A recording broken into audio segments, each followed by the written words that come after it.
The meeting is now live. Thank you. Good morning and welcome to the Health and Wellbeing Board, the second virtual meeting of the board. I'm Dr. Linda Colley and I'm one of the joint chairs and I'm chairing today. We are meeting virtually in response to the limitations placed on governance by the COVID-19 pandemic. Until recently, the law stated that all members had to be present in the room to make formal decisions at meetings. However, the law was amended in response to the COVID-19 emergency and councils are able to hold public meetings virtually. This will be in accordance with the local authorities coronavirus flexibility of local authority meetings regulations 2020 number 392. Members of the public are invited to view this meeting and there has been the opportunity for written representations to be submitted. This is a new experience for many participants and we will all need to exercise patience and understanding whilst we familiarise ourselves with the new arrangements. Board members are requested to keep their microphones on mute and to only turn these on when they are called to speak. Ideally, if you use the chat function, it is only to indicate that you wish to speak. Please do not put content in the chat box as the public will not be able to see that. So please, it preferably would be raise your hand by using the little hand icon on the top of the screen and I can ask you to speak. Please, can I ask everyone taking part today to confirm that they are present? I will probably do it by going down the list that I can see from me, and if you could just switch on your microphone, introduce yourselves, that would be grateful. Thank you. Councillor Matt. Good morning, Councillor Matt Atkins, Conservative spokesman on health and wellbeing. Thank you. Mark.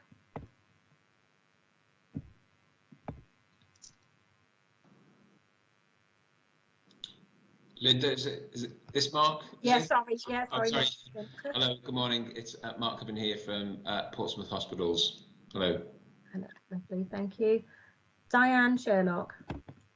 Good morning, Linda. My name's Diane Sherlock. I'm CEO of Age UK Portsmouth, and I'm actually here to represent the voluntary sector community and to share detailed information and feedback with the board and back out to the community.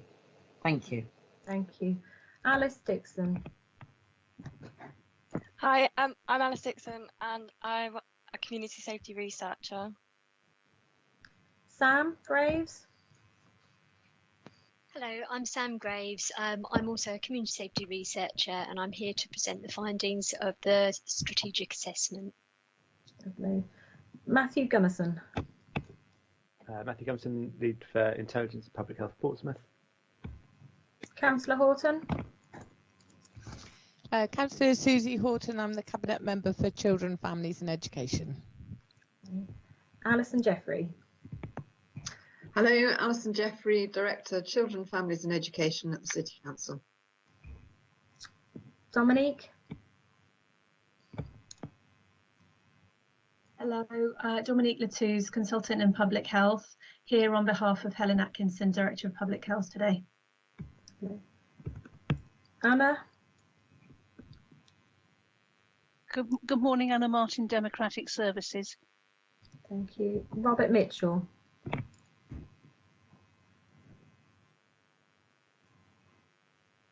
Sorry, good morning. Rob Mitchell. I'm the Deputy Police Commander for Portsmouth Police. Lovely. Bethan Mose. Good morning, I'm Bethan Mose. I'm Public Health Development Manager, focusing on the wider determinants of health. Kelly Nash. Hello, I'm Kelly Nash from Strategy Unit at the City Council. Nick Moore. Hi, I'm Nick Moore. I'm a GP on Portsmouth CCG. Apologies, I have to leave this meeting at 11:30. Jackie Powell. Hello, I'm Jackie Powell, one of the lay members for Portsmouth CCG. Innes Richards. Hello, I'm Innes Richards. I'm Chief of Health and Care Portsmouth. That's both Portsmouth CCG and Portsmouth City Council. Okay. Roger Batterbury. Hello, I'm Roger Batterbury, Chairperson at Healthwatch Portsmouth. Councillor Smythe. Judith Smythe, Councillor for St Jude Ward. Thank you. I've got Steve as a guest. If you could introduce yourself, please. Hi, it's Stephen Labbett. I'm joint chair of the Portsmouth Education Partnership. Lovely, thank you. And then Steve Ash. I'm Steve Ash. I'm a Group Commander, Hampshire Fire and Rescue Service. I'm responsible for fire service delivery across the Portsmouth, Havant and East Hants local authority areas. Lovely, thank you. Pam Turton. Good morning, I'm Pam Turton. I'm the Assistant Director for Transport at Portsmouth City Council. Lovely. David Williams. Hello everybody, David Williams, Chief Executive Portsmouth City Council and a board member of the Portsmouth CCG. Thank you. Lisa Willis. Hi, I'm Lisa Wills. I'm the Strategy and Partnership Manager from the Strategy Unit in the City Council. Lovely. And Councillor Winnington. Councillor Matthew Winnington, Cabinet Member for Health, Wellbeing and Social Care at Portsmouth City Council and the co-chair of this board. Lovely. Thank you everyone, and great turnout today for the board. Have we got any formal apologies, Anna? Yes, we've got Councillor Gerald Vernon Jackson, Helen Atkinson, Superintendent Steve Burridge, Susanna Rosenberg, Sue Harriman, Francis Mullen from Portsmouth College, and Councillor Lee Hunt. Lovely, thank you. And are there any declarations of interest to declare for this meeting? I'm going to declare an interest for item number 5, which is the CCG consultation, and I will be handing over the chair to Matthew Winnington at that point so that I can discuss the consultation. Is that okay? Okay. So we just need to do the minutes of the previous meeting. So the last meeting was on the 17th of June. Are there any comments to be made?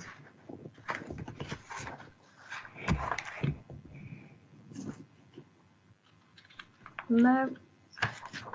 Do we have a proposer for approval of the minutes? I'll propose they're a true and accurate record. It's Roger Batterbury from Healthwatch. Okay. Do I have a seconder?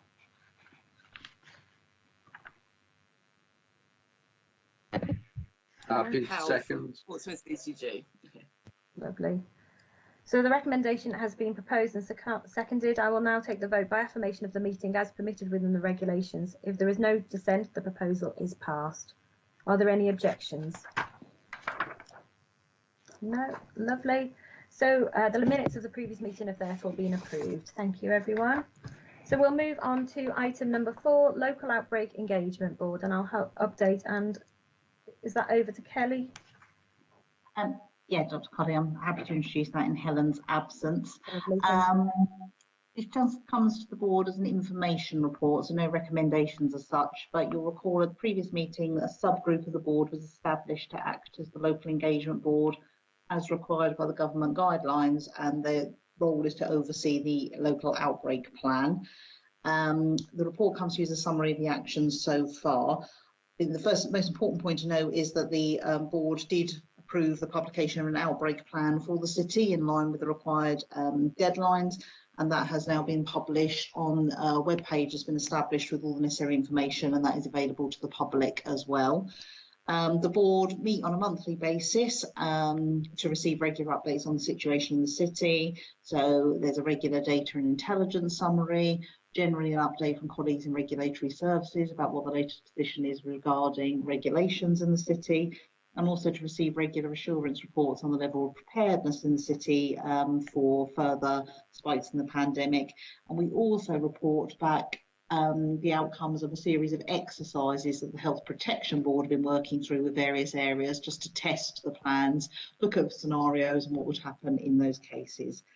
The board continues to meet on a regular basis, so the next meeting is actually this Monday coming, and that's scheduled for the foreseeable future. So obviously we'll continue to have very regular updates to that board. I think it's working really well, and certainly it feels like there's excellent levels of discussion at that board, and I think yeah, we're really lucky at the sort of maturity of partnership in the city that we're able to achieve that. I know there are a number of members on the outbreak board in this meeting as well, so I don't know if any of them would want to make further comments just to supplement that, but really it's just coming to you as information, no recommendations to endorse as such, but just to give the Health and Wellbeing Board assurance that the outbreak board is functioning and doing what it needs to do in line with the decision in June. Thank you.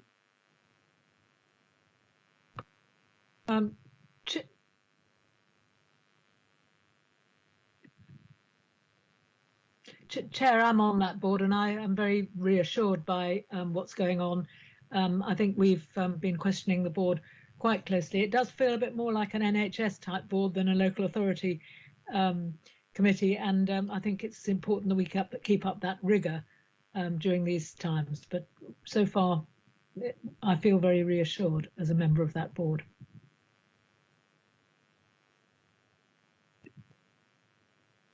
Dr. Colley, you're on mute. It was going to happen at some point, Roger.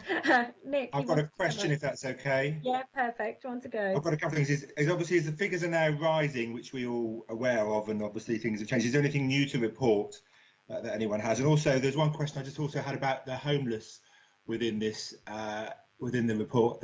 Is there any plan for anything to happen with the homeless? Obviously, they've been temporarily housed in local hotels, and I know the plan was for them to be returned to the owners of those in October, and I wasn't sure if we've got a second wave coming, what's happening with those? Okay, so it looks like Councillor Smythe might have some answers there for you. You waved a hand. David Williams is here. I don't mind. I mean, there are plans in hand to provide longer term accommodation in a variety of different settings. 2 properties have already been leased in Southsea to house people in self-contained accommodation, and we've received a large grant for continuing that process. The best thing about that, I think, is it's part of a single continuous process whereby people can be helped at different levels to regain independence and to move forward in terms of mental health and addiction.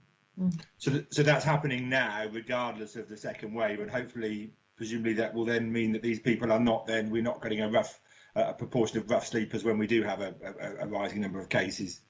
I think very much so. I mean, I might have to defer to David Williams at this point, but I think we're going to end up with net more accommodation across the city, and that the good work that's been done in the hotels will be continued and in a more permanent settings.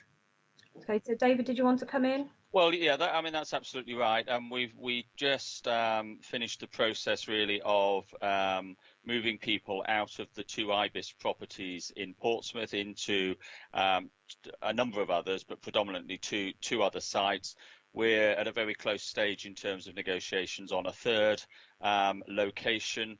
We haven't had, as Judith said, we have received some funding towards looking after homeless and street sleepers.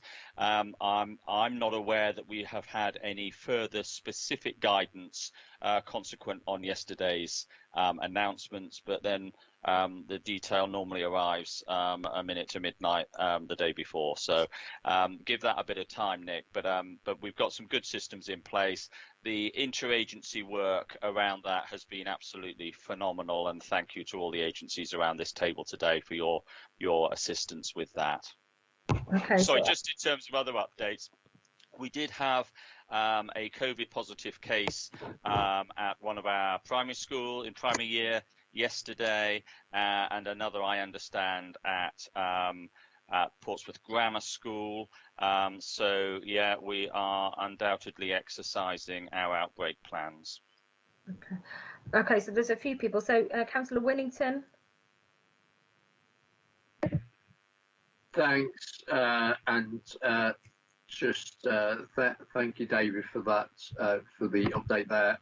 Yeah, I chair the local outbreak engagements boards, and as Judy said, that's it's been well attended, and there's been some really good, challenging conversations going on in there, and having the being the sort of the conduit through by the local outbreak plan goes through is really helpful, and it gives us the opportunity to really get into the various sectors in the local area, and as things move on, sort of for go back to Nick's question in terms of future outbreaks, and obviously we're in second wave now, about how it's quite key for us to make sure that we're dipping in with all the different organisations in the city, and that we as the both the politicians there are 6 of us on there, alongside the other organisations, making sure we dip into as many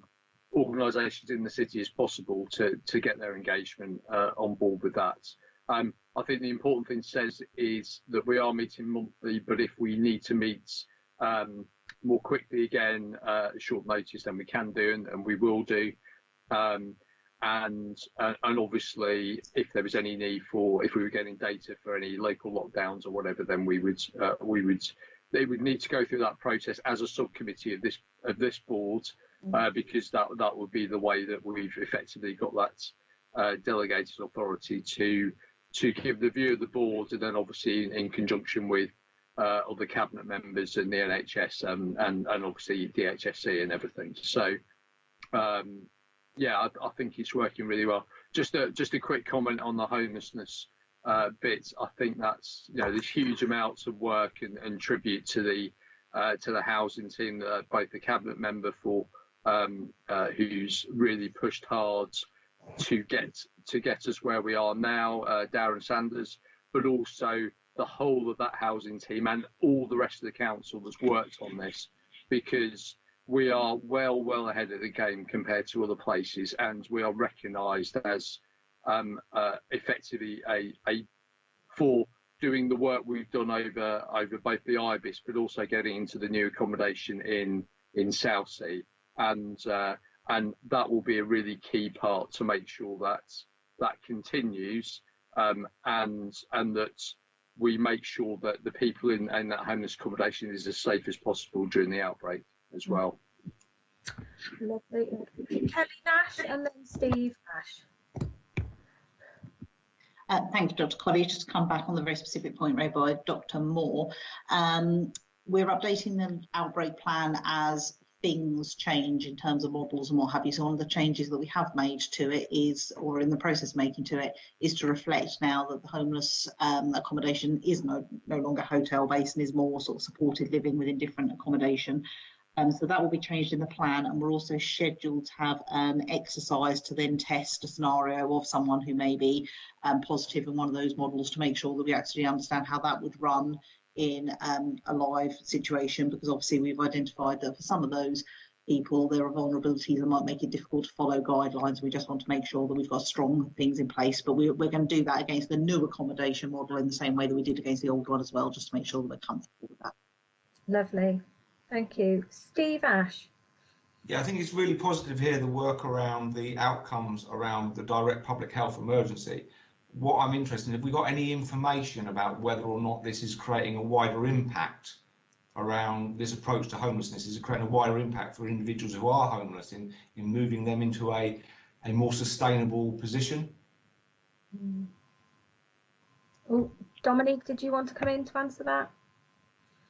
Yes, thank you. So we did a piece of work prior to the move on accommodation being established post the hotels in public health to really understand what would be the best, what may be the best model going forward for that population in terms of accommodation. And actually this was one of the best models that was proposed in terms of giving people a degree of stability, and also with that wraparound care that we've been able to give with the homeless healthcare team, with the SSJ providing substance misuse and alcohol support, and also mental health support. So this is actually, this approximates pretty well what we hope will be a really good model for that group going forward. We're gathering data as we go, but clearly it's still very early days.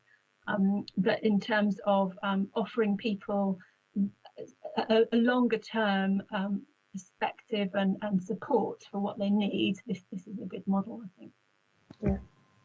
David, did you want to come back in? Yeah, I think clearly the moves that we made in terms of providing accommodation for street homeless, etc., was a really important move, and we were able to support a huge number of people through that. And I think in total we supported well over 400 people in the city, which was absolutely tremendous.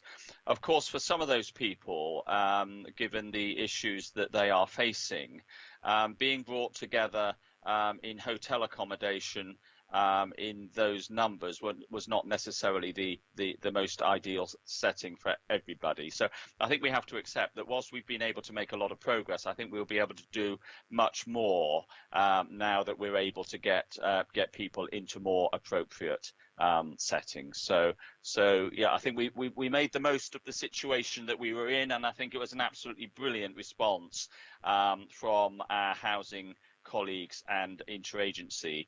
Hopefully now we're moving on to a more established footing where we will be able to do a lot more tailored work in terms of support to different needs. Thank you. Thank you. Robert Mitchell. Yeah, good morning. Yeah, further to Steve from the fire service. Yeah, Steve, there would have been challenges, certainly from a police perspective. A number of people coming together from across the city with challenging behaviour did put some challenges to the partnerships in managing that, but there were a number of success, vulnerable young people in particular, feeling safe off of the streets for the first time in years. And you know, I have to congratulate housing services as well, because when the plan was set up, the numbers quickly escalated to far more than what any of us knew about. There was an awful lot of unidentified vulnerable people sofa surfing or living rough that we didn't know about. So I think there was a great opportunity came out of doing that, but notwithstanding, there were challenges of grouping an awful lot of people with challenging behaviour, forming unhealthy relationships with other people they might not have done. But I think this second phase, where separate, smaller accommodation resources are coming in, will actually allow better provision of services. So yeah, challenges, some good success stories that I hope will be collated, because it would be good for the wider people of Portsmouth to know the good that was actually achieved out of this adversity. Any other comments or questions? No. Okay, thank you. I think this is just for noting. You said, Kelly, is that right? And will be regularly brought back. Thank you. Thank you. So at this point, I'm going to hand over chair to Matt so that I can then do the next part. Is that okay, Matthew? Yeah, that's fine. Slightly confusing. So there's 3 Matthews on the call today. So it was the most popular boy's name, I think, when we were all born. So I think that's the reason for it. Okay, so we're on to agenda item number 5, CCG consultation, health and care Portsmouth, your views on next steps. So over to Linda to present, please. Thank you. Yeah, so hopefully you've got the document in front of you, and it just sets out what is happening with the development of our health and care Portsmouth operating model. And at the end, obviously, we would welcome as many comments and feedback as we can, because it will help inform our decisions moving forward. So as we outlined, and I think it was last summer, we had an outline to the Health and Wellbeing Board that the NHS Portsmouth CCG and Portsmouth City Council was continuing to progress its work to integrate key functions. Bearing in mind, we've been on this journey for many years. I think we worked out about 20 years when we went right back. So this is our kind of next steps. And we feel that it helps deliver the wider city partnership that is Health and Care Portsmouth. And so in recent years, we've done a lot. But over kind of the last year, we've done some more integrated work with some of our key roles. So we obviously have integrated role with adults in the form of Innes, who's been in that post for some time. But now we have integrated Alison Jeffrey into for the children's, so that we have joined up children's strategic and operational functions across the piece. We have closely aligned the teams for public health. We hadn't fully embedded public health like Alison and Innes have been, because we were waiting for the arrival of our substantive director. But now we have Helen, that work will continue to progress. We have changed how we look at our finance planning and management, so that we're more aligned and really look at what we're getting for our Portsmouth pounds. And we've integrated teams for key functions such as HR and complaints. And in September, I'm delighted to say that we moved our communication, so that now we have a communication and engagement team for Health and Care Portsmouth. In the response to the pandemic, I think we've seen really great benefits of the integration, and in particular, how we've been able to respond and support the care sector, both with testing, supplying PPE and infection control. in the establishment of community support, and again the way we've been able to work alongside the voluntary sector and Hive Portsmouth to really support the vulnerable people in the city for access to food, medicines and welfare, and how we've been able to manage the COVID-19 funding and grants to make sure it wasn't tied up in bureaucracy but actually got to the services and people who needed it, and how we could redeploy our staff across the piece and across, you know, into the voluntary sector and into providers to help support the efforts, and the way we can just switch our business to test the new ways of working. And we really have a strong commitment to continue Health and Care Portsmouth into the future. But we also have to bear in mind how we then work across the rest of the system. And so we obviously have really close links and work across the Portsmouth and South East Hampshire system, as well as more strategically across Hampshire and Isle of Wight, and in particular the now emerging integrated care system that was previously known as the STP. And so we've been working across the other Hampshire CCGs to work out how can we come across this and have an operating model. They have been working with their own boards, and by March they have come up with a preferred model to have 3 delivery levels. So they want a Hampshire and Isle of Wight level focused on functions such as strategic commissioning, planning prioritisation and financial strategy, at a place level with their 3 local authorities, so Hampshire, Southampton and Isle of Wight, and at the level of integrated care partnerships, bearing in mind that they are slightly different across the patch, but based predominantly on acute hospital catchment areas. And as part of their thinking, they've decided that the best way for them to do this is to form a single CCG. So they are planning to have a CCG that covers the Isle of Wight, Southampton City and West Hampshire, and make a full CCG for the whole of their area. And we've been in discussion about that and whether that's something we wish to do, or whether we wanted to continue on our path of integrating more closely with the council. And obviously we've involved NHS England very closely in these discussions, and they've been clear throughout that we do need to have a model of working at Hampshire and Isle of Wight level. However, they have also been supportive of a configuration of CCGs that include integration with care and health together, as we are proposing. One of the things they really were clear about, however, is that they would expect a single shared accountable officer for commissioning across Hampshire and Isle of Wight, and that the AO ideally would therefore also be the chief executive of the Hampshire and Isle of Wight integrated care system, so that they can really see the piece across the whole and help with joining up those decisions. So obviously we took all of the feedback that we had from our last consultation, and obviously NHS England's feedback and the consideration of what's happening around us, and we went back to discuss again in March to review the outcomes of these decisions. And so we discussed the particular implication of a single AO for Hampshire and Isle of Wight, partially because the rest of the piece, that was the one that conflicted mostly with our previous consultation, because as you may remember, we wanted to put the AO functions under the City Council. So the CCG board discussed and agreed that we really do remain committed to further integrated working with Portsmouth City Council, and we want a lot of that work to be under the executive leadership of the chief executive of the council, with clinical leadership and elected leadership alongside what we used to call the triumvirate, and we still really are committed to doing that. We really do feel that we wish to retain NHS Portsmouth CCG as a legal entity with its board and its dedicated functions and resources to be based within the city.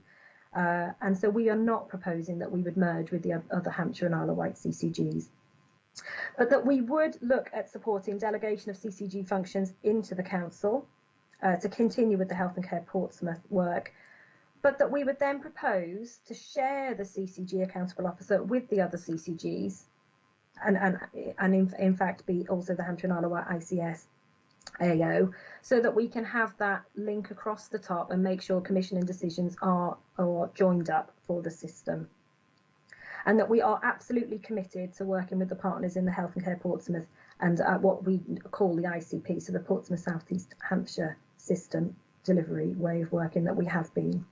And so we went back out to consultation again, and this is why we're here. I know some of you have already responded from your individual organisations, and thank you for that. We will be responding back. We are reviewing them at the moment, but this is an opportunity for us to discuss further, to get your views. The idea is our governing board will be discussing it in public in our October meeting, and we'd really like as many views represented there so we can make the best decision for the city. So I'll open the floor, Matt, if that's all right, for questions. Yeah, okay. I can't see any hands at the moment. Anyone wants? Okay, so I've got Nick and then Judith. It's just a very quick point. I think it's just a nitpicking one, really. It's just that the document mentions about feedback received by a certain date, which I think has already passed. Yes. So I think obviously we've been planning to incorporate as much feedback as we can, aren't we, before the board? So there isn't really a deadline as such, is there? I think, is that correct? Yeah, that was a preferred date back so that we could got time to get the papers sorted out for board, but obviously there is still time to respond. Board is not until, I want to say, mid-October. It's about October 21st, I think. So there is still time to get feedback in. And what's most important is that the board hear all the views. We don't want to make decisions without considering implications for partners. Judith. Oh. You're on mute.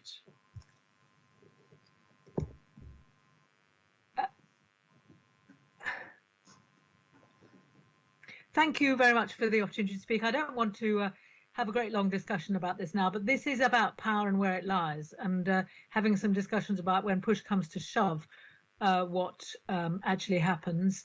Some of you may recall I was chair of the Health Commission in the old days, and I have some knowledge of how the importance of both local accountability to the citizenry, but also the relationship with the local authority and so forth. I think we're making the right decision for now, but I would very, very much appreciate a short and informal, maybe an hour, just to debate some of those scenarios when push comes to shove, what happens, because I think we haven't quite, your paper kind of conveniently glosses over some of the really important things that will affect the way we can operate this. And I wouldn't like to see us losing, let's use a current word, sovereignty over this just because we've chosen not to go into the Hampshire model, nor am I very happy with the direction of travel that the Department of Health are taking on this, and we ought to anticipate what they might do in an informal discussion so we're ready for it. Yeah. I don't know if others would want to join, but I would really appreciate the opportunity for say an hour-long debate. Commissioning is a pretty obscure subject, but it is ultimately to do with power over resources. Yeah, I think that's, Ines, I think we could probably set something up, couldn't we?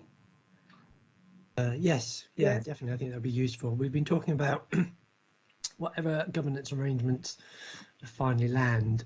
Many of those will need some development program behind it with exactly those opportunities, just where we can test out different scenarios before things go live. So it would fit very well into that.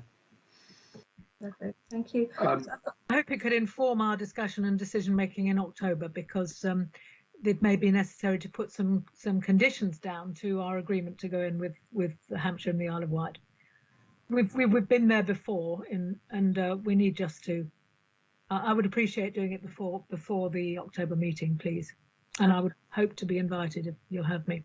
Yeah, lovely. Thank you, Diane. Thank you very much, Linda and colleagues. As you know, I'm completely supportive of the current position. One of my longer term concerns, and it's been touched on slightly by Judith, is the fact that we have very deliberately over the last 3 years, as part of the voluntary sector, worked really hard not to have our hands out on a permanent basis to either the city or the CCG. Yeah. And there's been a mixed survival rate, is how I'll word it, across this notoriously horrific year. Age UK Portsmouth currently has surplus funding through to the end of the financial year. However, if we have to shut down our in-home services, then we'll actually be spending that money to survive through. We're putting obviously plans in place to cope. One of my concerns for the voluntary sector is at the moment, I mean, I love the integrated work. I love everything you're doing. My concern is that there'll become a them and us between Portsmouth and Hampshire, and organisations like mine who are actually working as far afield as Titchfield and Petersfield are going to suffer financially because neither party can recognise us as covering the whole area. So I'm a little bit concerned about boundaries developing, even though I know that's not the Portsmouth intention. So just wanted to raise a little bit of concern about future funding from the voluntary sector perspective. Okay, thank you. David, did you want to come into that? Well, just very briefly, I mean, clearly we're working very closely with the other 6 CCGs and with Maggie McIsaac as the lead for the ICS and the accountable officer elect for those CCGs. And that includes the development of a strategic commissioning board, which would arch across that bigger geography. But I certainly take the point around both sovereignty, but also around making sure that sectors like the voluntary community sector are well represented and well heard through that. And I do envisage that notwithstanding the coming together of the 6, which is going to be a massive geography, I think that there will have to be some sort of devolution of sovereignty within that model, which hopefully will help enable the voice of the voluntary community sector in different localities to come through. But certainly here in Portsmouth, very high up in terms of our priorities, we will both be listening out for you and looking out for you in terms of your contribution. And the experience that we've been through with COVID has demonstrated, if there was ever any doubt, how absolutely fundamental the relationship between health, the local authorities, and the voluntary and community sector is. So, this board has previously endorsed this journey. It might turn out to be a slightly longer journey than we'd envisaged, but we are still very much on track, and we are very determined to come forward with the model that we genuinely believe will best serve our residents both now and in the future. Thank you.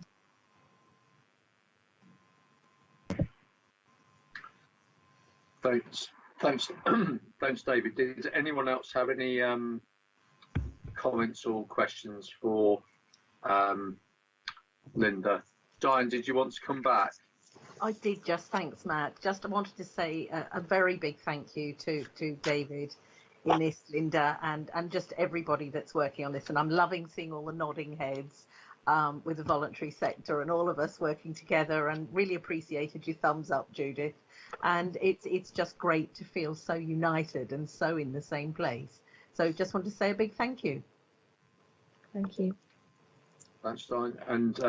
And back to Nick again. Really just to echo in 5 seconds, David, absolutely agree with everything you said there. It's been fantastic what's happened, and I think it really does show how well we work together, and that it gives real weight to what we're trying to do. So thanks for that. Yeah. Thanks, Nick. And I'll just add a bit of stuff from my point of view. Obviously, as David has said and Linda has said, the close working relationship. I've responded together with adult social care on this proposal, is giving our support, and I know we're looking to get that from the rest of the council as well. So if you're from an organisation that hasn't given their feedback yet, please do, and make sure that that's online. Going to Judith's point about a meeting, I think that would be really good. Actually, the meeting we were having, myself and others on this board were having before this meeting, including Linda, David, Innes, etc., was actually about how we take forward Portsmouth within the Hampshire Isle of Wight system, but also within the South East Hampshire Integrated Care Partnership as well. And I think having a meeting to get people to understand the complexities and also the challenges, but also the opportunities of that, I think would be really sensible. Just as a side as well, as Linda referred to it, so Hampshire, Isle of Wight and Southampton are having their consultation on their CCG mergers at the moment, and I've responded to that, as has David and Linda. So I've responded as chair of the Health and Wellbeing Board and also as cabinet member in Portsmouth. And so that has been going on, because of course it's not for us to tell them what to do, but obviously they need to understand about how our relationships and working together with them within the wider system. But very much I think the one takeaway from us is by us coming closer together in Portsmouth, it gives us more strength to then be able to put what the needs of the people of Portsmouth first, and then also to have that influence into the wider system as well, which I think is critically important, and to make sure that we, when we're talking about things on a sub-regional level or regional level in terms of Hampshire Isle of Wight, that we really put that in a footing of our position of strength and our integration, which I think is a massive amount of strength in itself when we're dealing with partners across the whole of the system. So thank you, but thank you everyone who's responded so far.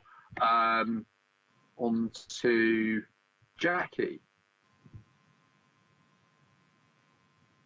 So it caught me by surprise. I was literally pretty much going to echo what you had just said, that I think if it's any reassurance at all to people that the Health and Care Portsmouth is a really strong unit, and it's not an isolationist viewpoint, but one where we can work at strength of partners across the different areas. And what I really like about our proposal is that we're very clear about what we can do locally, what we can do at, say, the middle tier, and what we can do and how we contribute across the wider piece.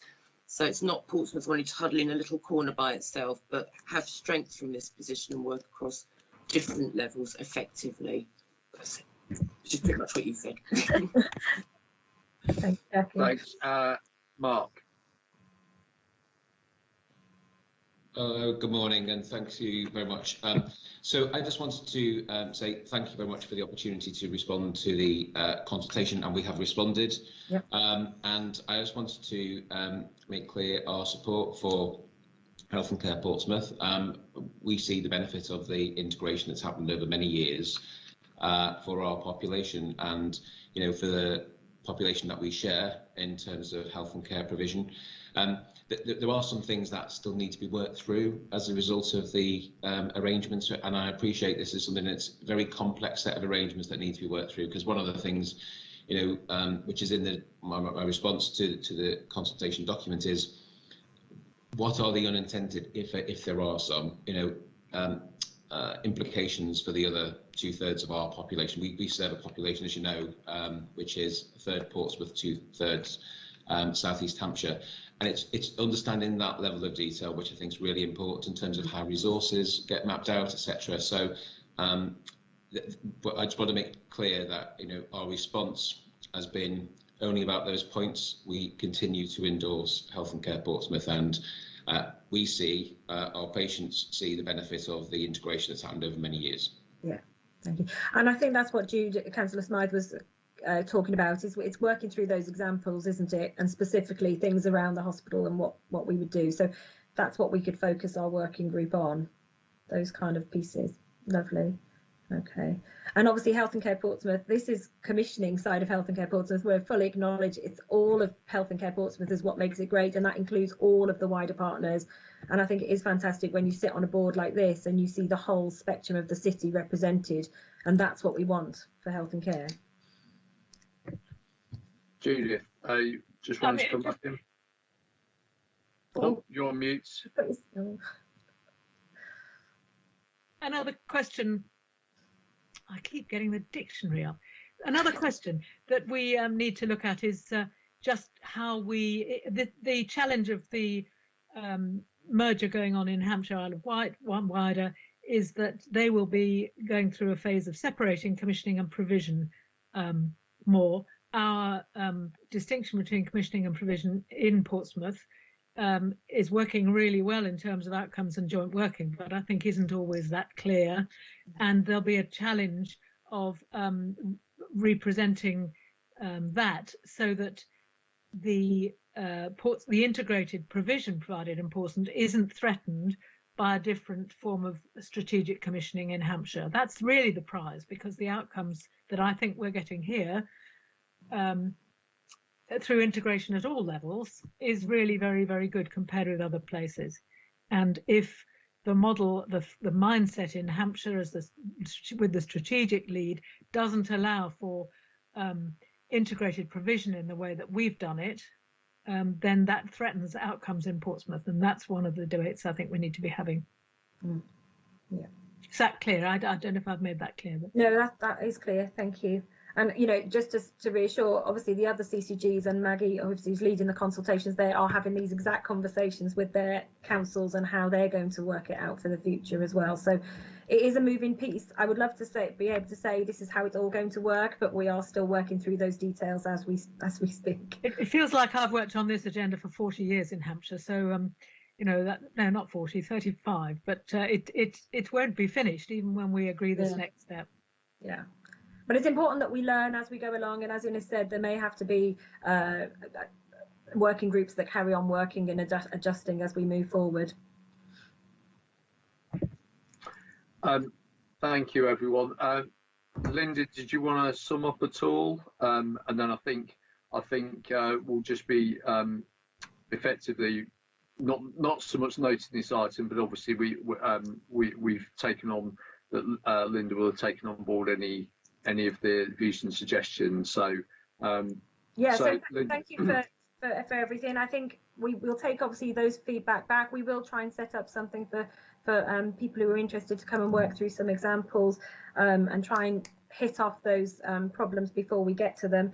As I say, all the feedback will go back to the board in October. Any more written responses that people want to give, we're open to receiving, or any, you know, you can email me or Ines or David. And yeah, we'll let you know the outcome once we've had it. As I say, it will be public board in October, and then there is a process that has to happen. So I probably should just mention that. So because this is a change of our constitution, if the board do support this direction of travel, then we do have to then formally approach NHS England to change our constitution as a CCG. Because we've always had clinical accountable officer, it will need to be changed. Our member practices have already met and already given their views, and as I say, the process will be, it will go to NHS England once we've made a decision in October, and then there will be some HR processes that also have to happen. I think the idea is if NHS England approve that we would get this up and running by April 2021, and we're working very closely with the Hampshire CCGs to make sure what we're doing ties in with their timeline so that there's no confusion. Okay, thank you. Thanks, Linda. So I think just before we move on to the next item, just again thank everyone for their contributions that's given back and the support for this. I think we can say that the Health and Wellbeing Board, Portsmouth Health and Wellbeing Board, is broadly in support of this, with obviously individual responses being given and can still be given for your organisation. So that's really great to see. So I will hand back to Linda to chair the rest of the meeting. Thank you very much. So we're going on to item 6, which is a public health update, and I believe Dominique, you're doing this bit for us. That's right, on behalf of Helen Atkinson, Director of Public Health. Thank you. So you have the paper in your packs. It's an overview or focus on the work on improving air quality, increasing active travel, reducing obesity, and increasing physical activity during the COVID-19 pandemic. So obviously the pandemic has highlighted existing inequalities across the board, and that's been widely reported in press and in academic literature. We know that there's greater risk of illness and death among older people, among Black and Asian minority ethnic communities, and those living in areas of socioeconomic deprivation. And that those who are at greatest risk of long-term health conditions and other chronic health issues like obesity are also those who are at greatest risk of contracting and suffering the most serious effects of COVID-19. There's also emerging evidence from around the world that's been supported by the UK Committee on the effects of air pollution, on the associations with air pollution and increased likelihood of contracting and severity of COVID-19 infection. And that we've got work already underway across the council on active travel and air quality and physical activity and obesity, which has come to this board in the past, which has huge potential for co-benefits for those experiencing both the greatest inequalities, but also those who are therefore at greatest risk of COVID. So this paper outlines work on air quality and active travel, which has largely been driven by the transport team, and Pam Turton's here today, with support from public health and other departments in the local authority and in other agencies. The Clean Air Zone consultation ran over the summer and is now closed. And the Emergency Transport Recovery Plan was mobilised as a central government initiative to promote active travel opportunities during the pandemic, to allow for social distancing in terms of wider pavements and wider cycle lanes, but also to promote walking and cycling, which has all those huge co-benefits that we've just gone through. In terms of childhood obesity, we've taken the step to pause the super zone, which came to this board last year, that aims to bring together policy and community action on several areas, including air quality, these issues that we're talking today, air quality, physical activity, healthy weight and community safety. This was in consultation with Arundel Court Primary School, where we were hoping to run, we will run the pilot, and that was to allow the safe return of pupils after that extended period of leave that they'd had during the autumn term, and to make sure that their return to school for the pupils and for the teachers was as settled and safe as possible, with no external factors unsettling them. We're looking forward to restarting that work in September 2021, and we're working behind the scenes, continuing to work with partners, particularly in Charles Dickens as an area, to make sure that when we do restart that, it will hit the ground running. On physical activity, we're pleased to be working with Energise Me and with the CCG to focus on increasing activity in the least active and with those with underlying health conditions, addressing those inequalities that I mentioned earlier. We're also promoting the NHS Better Health campaign that you will have seen, that really focuses on addressing those major risk factors of ill health in terms of unhealthy weight, inactivity and smoking. So this paper is for information.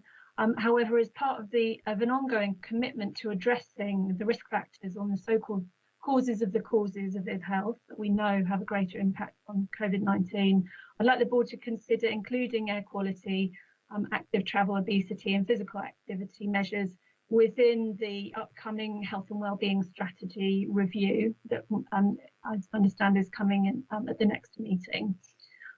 Addressing these issues and the associated health inequalities, especially post-COVID, and I say post-COVID because we will get there, and the co-benefits of tackling them together alongside the wider determinants of ill health like climate change are hugely important. And I think, and we talked this morning a great deal about the work that we can achieve together.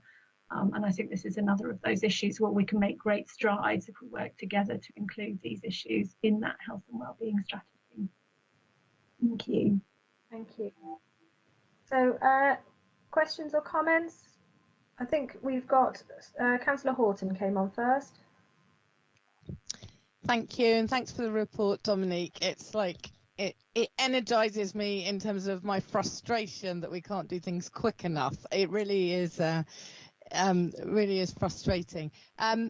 I just want to talk to one thing in particular, which is the super zone outside Arundel Court, which I know a few of us were kind of involved with. I have to say I'm a little bit disappointed. I understand the reasons why, and obviously we have to work with the school and respect what the school is saying, but particularly around the school street part of that, because what we're hearing from schools all around the city, this is a window of opportunity to actually move forward with some of these ideas, which were really, there was a real resistance for you. I mean, it took 3 years for me to get a play street going on. We managed that. My next job before COVID was school streets. There was a massive resistance, but because of COVID, it's the opposite. You're pushing on an open door, and actually what's stopping it is our internal resources. So to hear that there was effectively something in place to do the first school street, and now that's being delayed by a year, when I think this week I've had 4 emails from parents and schools saying, please, please, please, can we do some closures outside the school? I don't know how we can do that exactly. I know Pam's on the call, and I know we have put a bid in to get this tranche 2 money. But if there is any way any of that resource could be redirected, even if Arundel Court don't want to do it, to another school that does, I think it would really send out a message and a marker that this is about health. and I think we've got everyone's attention. And if we could make it happen, I would be like 100% happy to be as involved as I could to I think you're getting the picture. Thank you. Yeah, very passionate there. Nick, did you want to come in? Yeah, just picking up on what Susie said, I think it's been a big opportunity to do stuff quickly with COVID. We've all transformed all manner of things.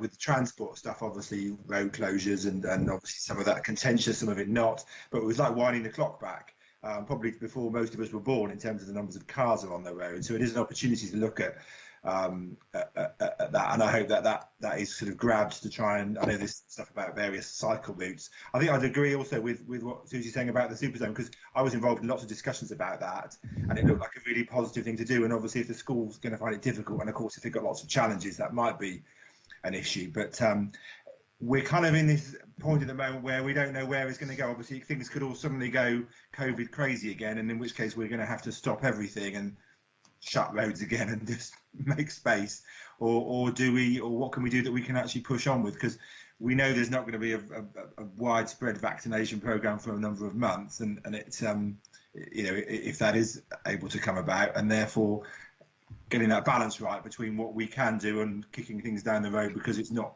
maybe convenient now. And I think that's difficult. I don't know what the answer is. It's just maybe just putting that out there as a discussion point, really. Lovely. So we got Councillor Smythe, then Alison Jeffrey, and then Pam Turton. I want to absolutely say almost the same as Councillor Susie Horton.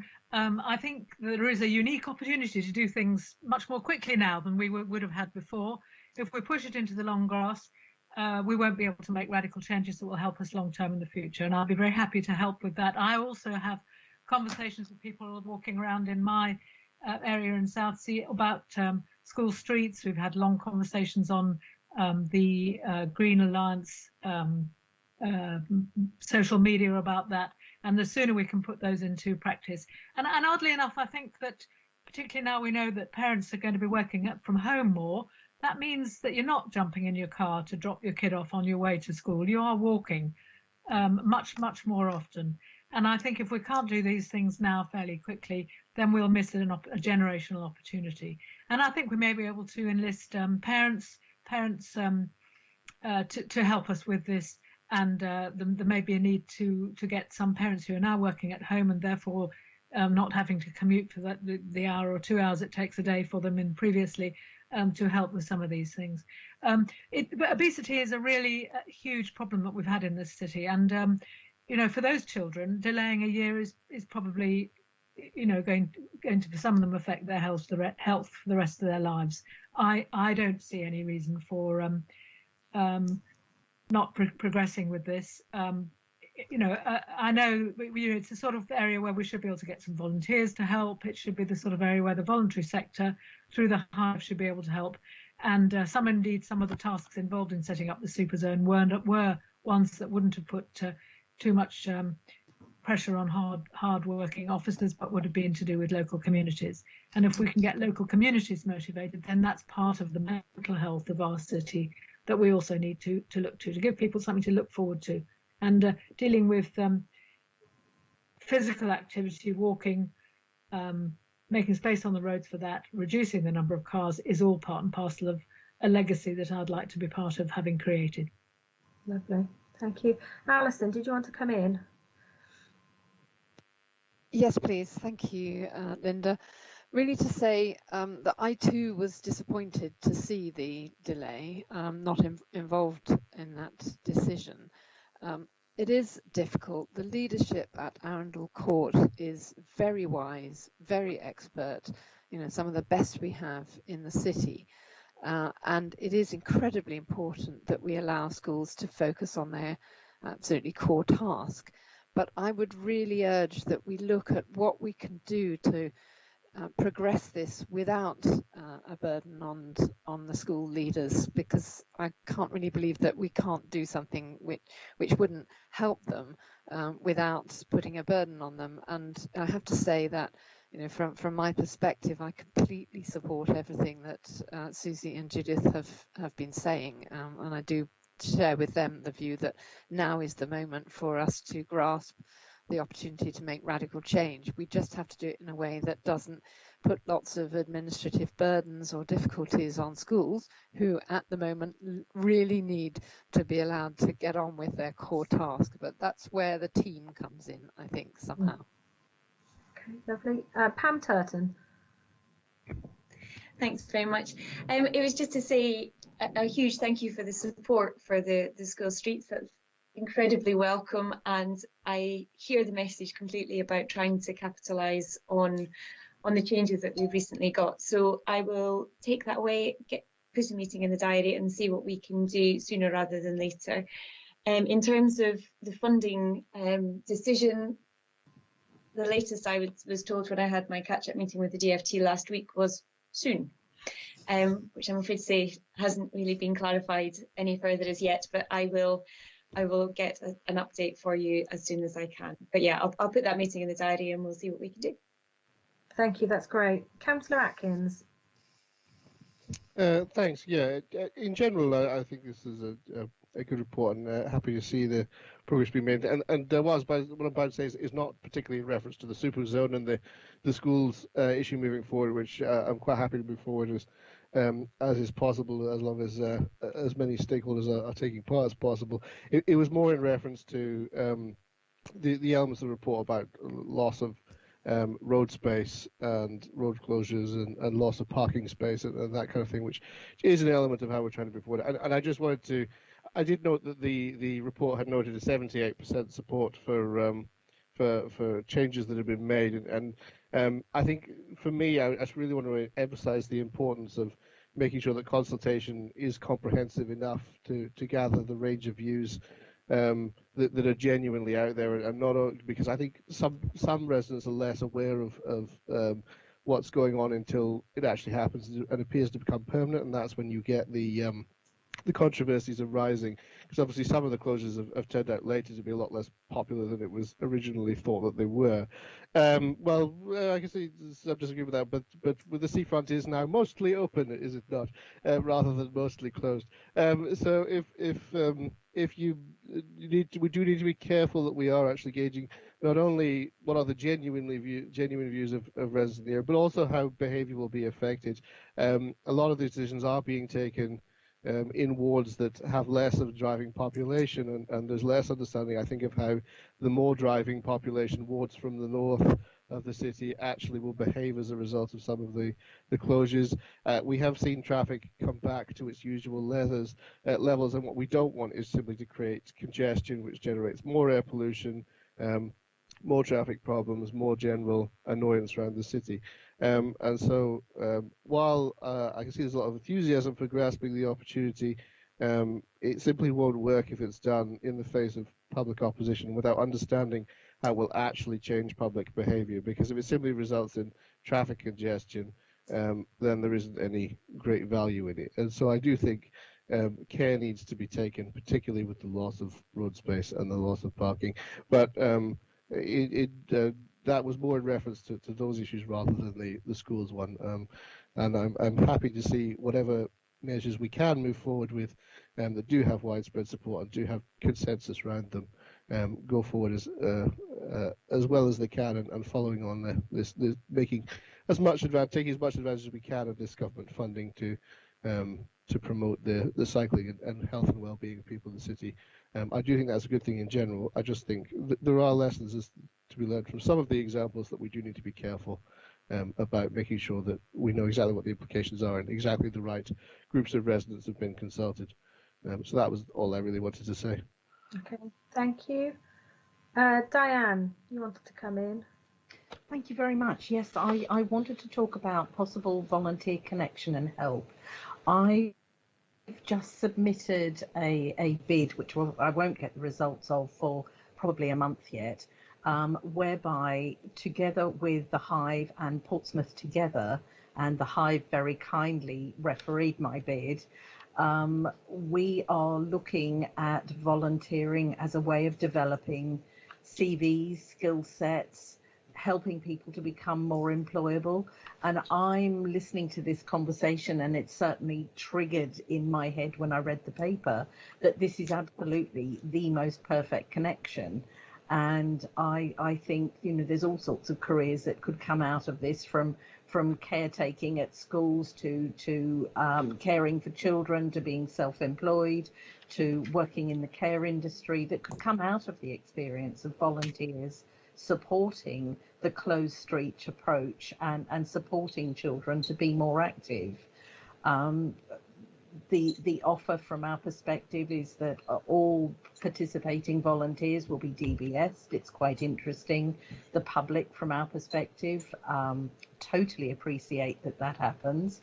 That means the person concerned could go away with that certificate as their property. And I just think this would link really beautifully. And I'd be delighted if I'm successful with the finance to be able to put that new member of staff, because we will employ a strictly volunteer recruitment coordinator to work across the city, to link that to this work. I'd be thrilled to bits. So thank you. Great, thank you. Councillor Smythe, did you want to come back in? Your hand is still up. No. I believe you had something to read out from Dr. Williams. Yes, I did. Yes, I did. I think we've largely covered it in many ways. I have got it on my screen. Let me just get everything else off from in front of it. Andrew Williams is a retired GP who's very active in the Active Portsmouth network and has a lot of experience in dealing with childhood obesity. And he wanted me to read out a short quotation from recent government guidelines on the situation of the importance of activity for children and activity levels. Do you have a copy of his email there? Because I'm afraid I've got about 15 things open on my screen, and I can't. I mean, he subsequently wrote this morning and would have wanted me to say what I said this morning. And I think, you know, the importance of activity for children and for families, and for keeping room on the street, and keeping a lot of people walking rather than going by car. I mean, for me, one of the ways of changing motorist behaviour is to have a bit of congestion now and again, and then we'll all walk more. So I think it's a really important issue for the city, and that's Andrew would have wanted me to say what I said earlier too. Did you? It was just a tiny paragraph. That was a tiny. I'm just trying to find it.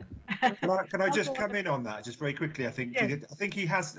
I think if I'm correct, he has met with us at the CCG, hasn't he? At one point, Yes. Linda, and I think he's been engaged with Dominique as well. I think in terms of trying to help feed into this. He has.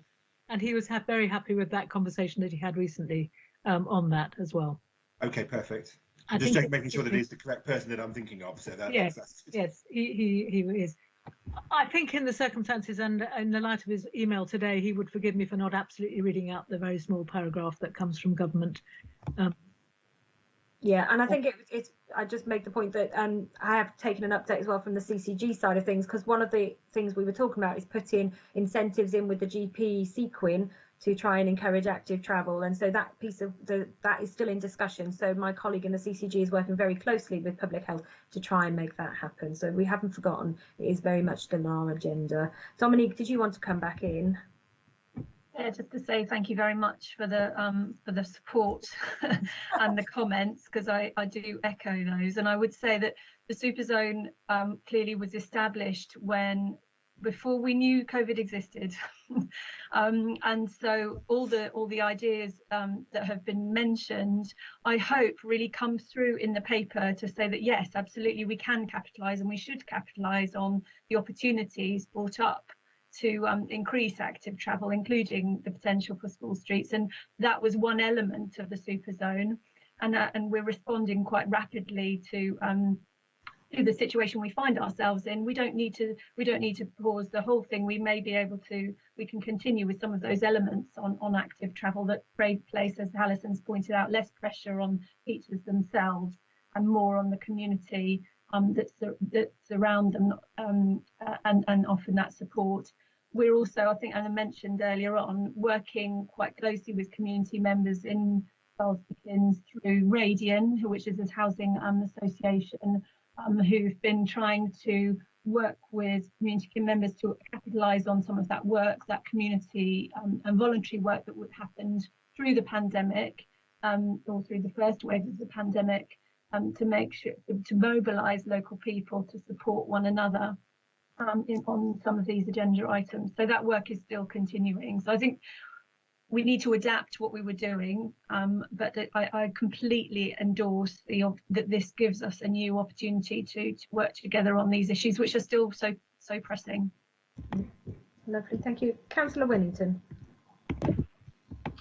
Thanks, Linda, and thanks to Dom for the reports, and also to Bethan and Andrea who've been involved. And I think it's important to recognise their contribution within the public health team, and Bethan, who's recently come in particular in terms of her work.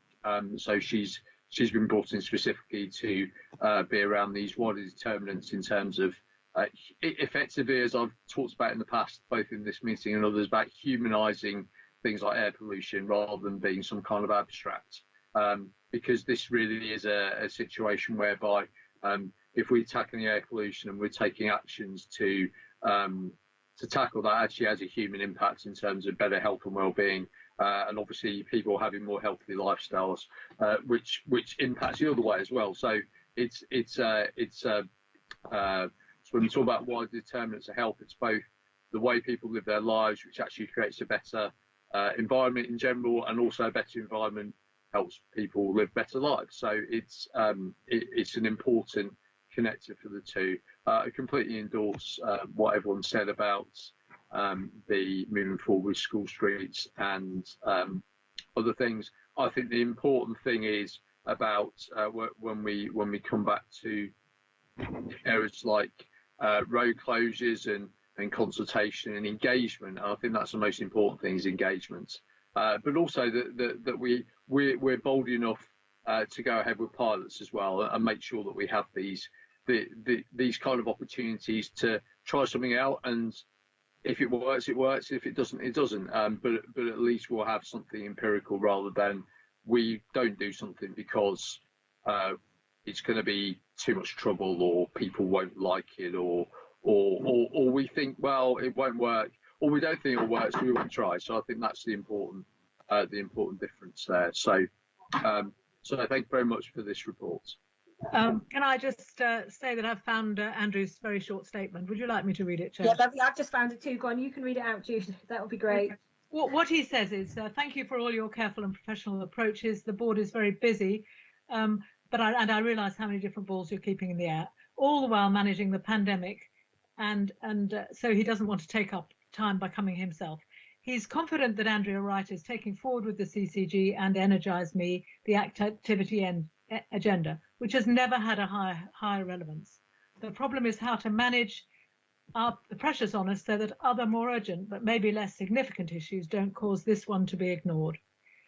And he does point out our 2018 to 21 strategy says in page 14, the overall aim in the city is to ensure that everyone meets the recommendations for physical activity. However, targeting those who are the most inactive to become more active will produce the greatest reduction in chronic disease. And he also goes on to say all he requests is that the board find a way to support Andrea in public health, the CCG, and Energise Me, and that the presentation that they plan for the meeting in January, later in the year, receives endorsement, and asked me then to read out the statement. He's been working on this agenda for a long time as a GP, and I think, like me, he really feels that now is the time. And if I can offer any help, Andrew also said that he's very happy to help, join working parties and work with you as a GP who knows the city well and would be, I'm sure, happy to give voluntary time. Lovely. Thank you. Councillor Willington, is that an old hand or is that you wanting to come back in? Sorry, old hands. Okay, lovely, thank you.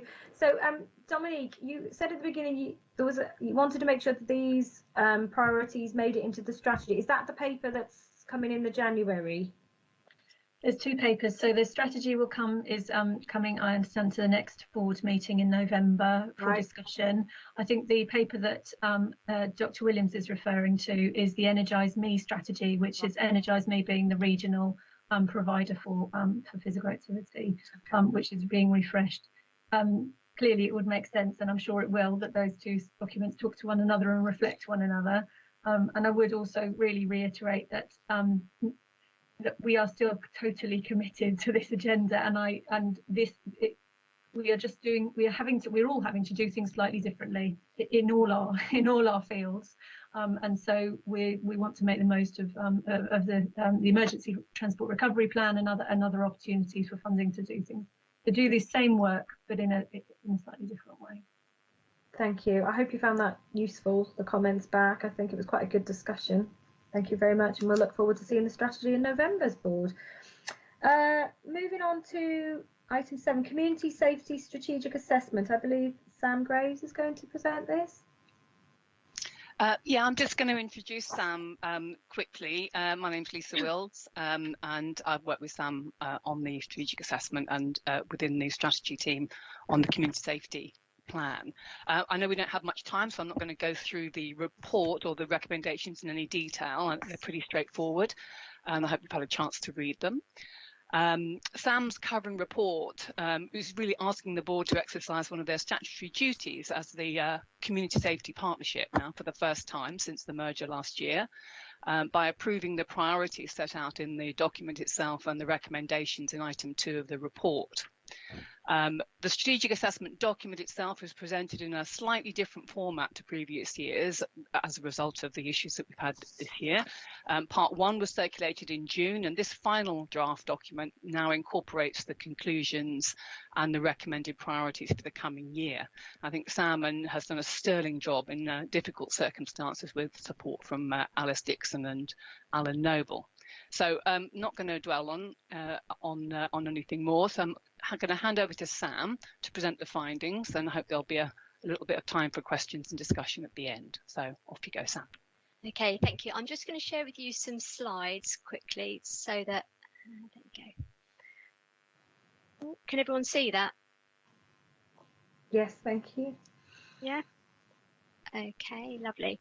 Okay, so in your packs there was the full document, and it is quite a long one. So today, this presentation, I'm just going to give you a very brief summary of the key information. I will tell you what the strategic assessment is and why we do that, and I'll give you a flavour of what's happening with crime and antisocial behaviour overall. I'll concentrate on the key areas that have been identified as community safety priorities, and then finally I'll give you a brief update on how COVID-19 has affected crime and community safety. So before I talk about the main findings, I'll just explain what it is and why we need to do one. It brings together and summarises the key research and analysis for crime, antisocial behaviour, reoffending and substance misuse in the city. It uses data from a variety of sources, which includes police recorded crime, but also our community safety survey, public health data, data from the youth offending team, the Office for National Statistics, and other data from other services and public websites. Using this range of data enables us to make informed decisions about what may be behind some of the increases and decreases in trends. It does look at current snapshots, but also it takes into account the long-term trend data. It also looks at what's happening in Portsmouth compared with other areas in the national picture. While we do this, we pick up on gaps in our knowledge and it also identify areas which are causing concern, which enables us to identify our community safety priorities. The research and analysis in this document and the recommended priorities provide partners with an evidence base for strategic planning. But also, more importantly as well, this process and document is a statutory responsibility for community safety partnerships. Evidence from various sources have actually indicated that overall levels of crime haven't changed much since last year. But if we examine the trends for different crime types, we've seen reductions in many types of acquisitive crimes, such as shoplifting and cycle theft, and antisocial behaviour reported to the police. But we have also seen increases in specific types of crime. In particular, stalking and harassment offences saw the biggest increase, and they rose 33% from 2018-19. Public order, possession of and supply of drugs and robbery offences also saw increases. Domestic abuse is up 9%. It's important to say it's not a separate crime category. It's actually other offences, often violence or public order, which are identified and flagged as domestic abuse. So this increase in domestic abuse was largely led by and driven by an increase in stalking and harassment offences. The Safer Portsmouth Partnership has focused on violent crime as a priority for over a decade, as we have a higher rate than other similar areas, and this type of crime can cause serious emotional and physical harm, and this continues to be the case. This is still something we feel should be a priority. Just to be clear, violent crime includes various offences. It ranges from common assault to wounding and even homicide on rare occasions, but it also includes threat to kill and stalking and harassment offences. But when we talk about serious violence, we're talking about assaults that result in serious injury and occasionally death, and also knife-enabled assaults and knife-enabled robbery. So when we talk about serious violence, this is actually a relatively small subcategory of violence, but it does cause the most harm. Our analysis has shown that while serious violence has reduced slightly since 2018-19, it still remains at a much higher level than it was prior to 2015-16, when we first identified this as being an issue for the city. This increase in serious violence was acknowledged nationally in 2018 with the publication of the government's serious violence strategy, and then the introduction of funding in 2019 in August to set up specialist teams to tackle serious violence in selected locations. And as part of this work, we did a problem profile of serious violence, which was presented by Matt Gummerson at a previous Health and Wellbeing Board meeting. We reran this as part of the strategic assessment process, but the actual profile was very similar. The main change was an increase in knife-enabled robbery. When we look at what's driving violent crime, we've been doing a regular analysis of assaults. So this doesn't include threats or stalking or harassment type of offences. This is where you're looking at common assaults or violence with injury. We've been doing this for about 10 years now, and it's consistently shown that domestic abuse is the main known driver for violence in the city. In 2019-20, 40% of assaults occurred in a domestic setting, with around 30% between spouses, partners and ex-partners, and about 10% between other family members. The proportion of assaults is actually between partners has actually remained fairly steady at around 30% for about 10 years since we've been doing the analysis, but the assaults between other family members has almost doubled since 2012-13. There is also, should be noted, a large proportion of violence which is really hard to categorise. It's about 40% each time. We have looked into this on previous occasions, And it's shown lots of different motivating factors, things like assaults on taxi drivers, restaurant staff, health staff in hospitals or other security staff, and even things like escalations in antisocial behaviour. That's just to tell you a little bit about violent crime. This assessment period, though, has identified that drug misuse is becoming a more prominent issue for the city, and we actually recommend this as a new community safety priority. Police data has shown that there's been an increase in recorded possession and supply offences, and although this can actually be a reflection of police activity, other data sources have also highlighted drug misuse as being of concern. In particular, there's been a substantial increase in residents reporting they've witnessed drug-related antisocial behaviour, and that was reported to the Community Safety Survey 2020. This sort of behaviour included people using and dealing drugs and leaving drug litter, and it's of note that this is the first time it's been the most commonly reported type of antisocial behaviour to the survey. There's also been intelligence to suggest a slight increase in county line networks in the area, and the most recent USA school survey found an increase in the number of Year 10 pupils using cannabis, although it should also be said that the survey found a reduction in the consumption of alcohol by young people. Reassuringly, there has been an increase in the number of people accessing treatment for drug dependence and an increase in funding to enable this, but we haven't yet seen a corresponding increase in the number who've successfully completed their treatment. This could be because they are staying in treatment longer, and there is research to show that when you have increasing numbers of people in treatment, this is linked to levels of acquisitive crime reducing. So it is quite possible that we haven't seen dramatic rises in acquisitive crime during this period. This strategic assessment also continued to emphasise the link between risk and protective factors for children and young people and the likelihood of involvement in antisocial behaviour, crime, substance misuse or being exploited.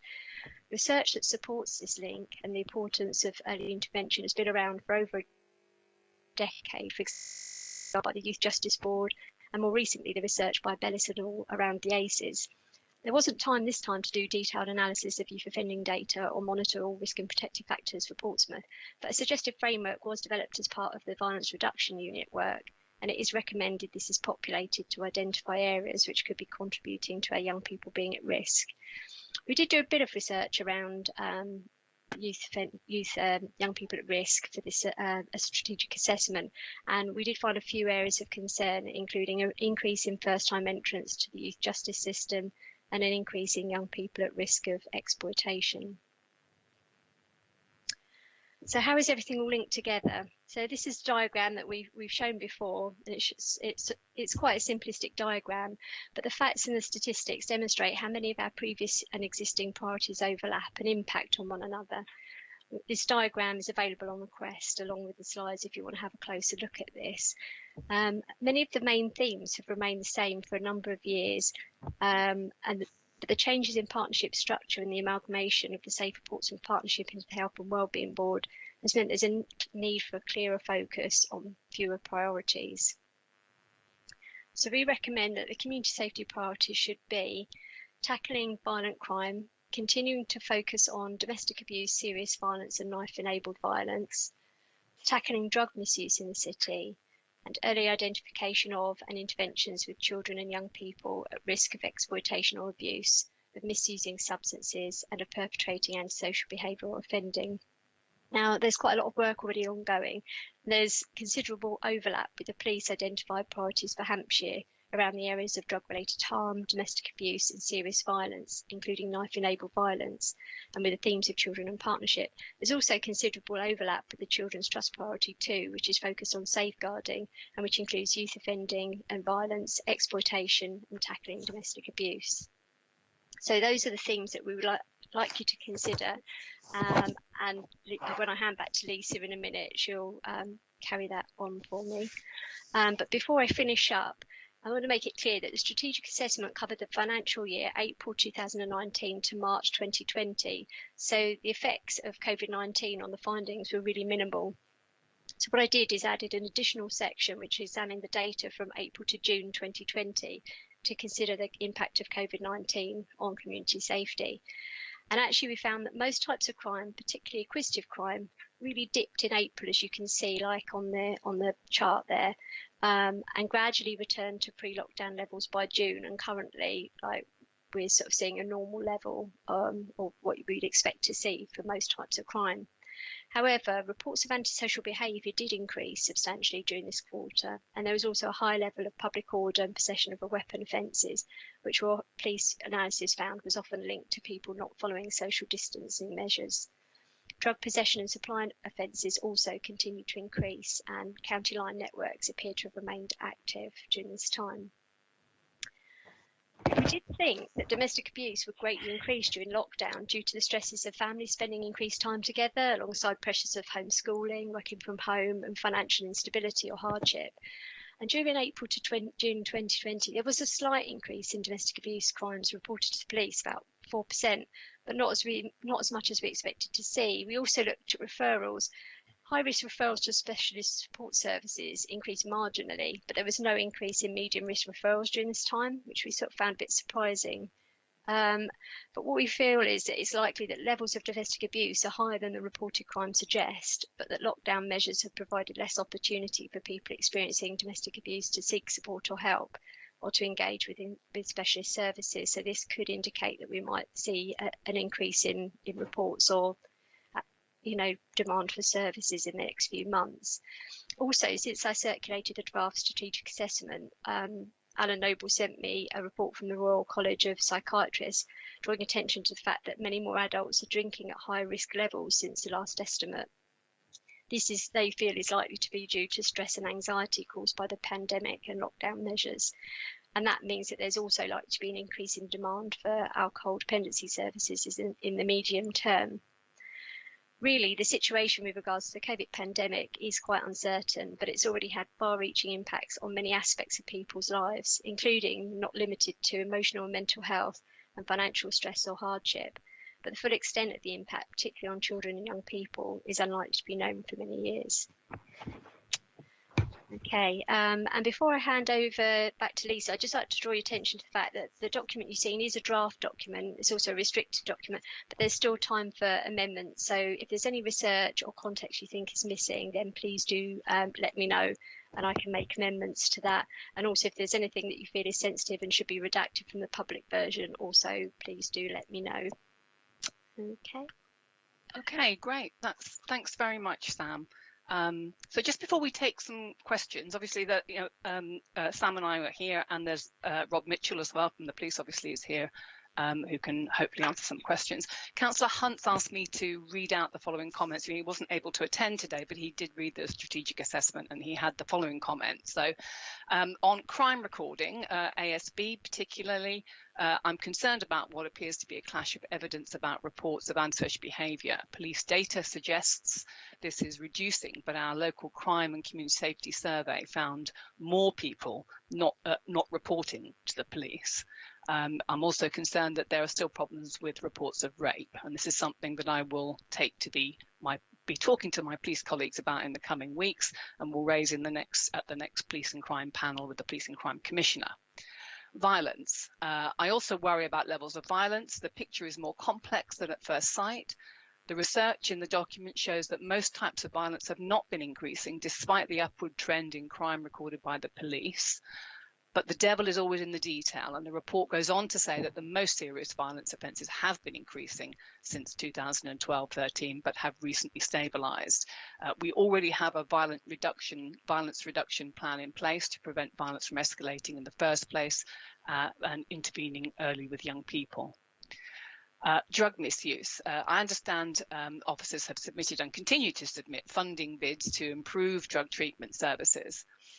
The document talks about drug misuse driving acquisitive crimes like burglary and shoplifting, and can result in individual mental and physical health problems, including homelessness. Work undertaken a few years ago about how complex these cases can be has provided an evidence base to bid for a new team of workers to support homeless people as they come into or leave hostel or supported accommodation. So priorities, I agree, violence, drugs and early intervention with young people are the right priorities, and we are already responding to some of them. For example, we are now developing a plan to recommission our domestic abuse services in order to simplify the system and maximise our resources. And I have a report coming to my decision meeting on October the 1st. So that was Councillor Hunt speaking, of course. So this is me now. So thanks very much for listening. If you agree the priorities set out in this document, then the next step is for us to develop a single, simple action plan, pulling together elements of existing plans like the domestic abuse strategy, the violent reduction response strategy, etc. And that plan will come back to the board later in the year. So any questions for Sam, myself, or for Rob? Any comments or questions? Councillor Atkins. It perhaps seems a bit anecdotal, but Councillor Hunt mentioned it as well, that there do seem to be recently a number of incidents around Portsmouth of serious sexual violence and rape, which obviously won't be recorded in these figures. Do we think that that is exceptional, or is there a possibility that there is more of there's some evidence in the report of some increase in sexual violence over some of the quarters as well, and that obviously could be associated with increases in domestic violence and increases in violence related to the nighttime economy. And so I was just wondering, obviously because sexual violence is rolled into violence in general, is there any need to pull out sexual violence, do we think, as a specific issue in the priorities, or do we think that what's going on at the moment is perhaps just a coincidental spike that's achieved quite a lot of public attention without necessarily being a trend? Because there do seem to be a number of serious incidents recently, and Councillor Hunt mentioned it as well. Can I ask Rob if he's able to answer that question, and then Sam? Yeah. Good morning, Matt. It's Rob here from Portsmouth Police. You mentioned some recent high-profile incidents, and that in itself is why we're talking about it, because they're unusual. We've had 3 stranger attacks in the last 12-14 weeks. None of them connected. One resulted in a successful charge and remand for one culprit. One still remains active with major crime. One is running at the moment with a number of people in custody. But over the scale of things, that's not exceptional numbers for the city. They stand out because they are shocking and unnerving incidents when they happen.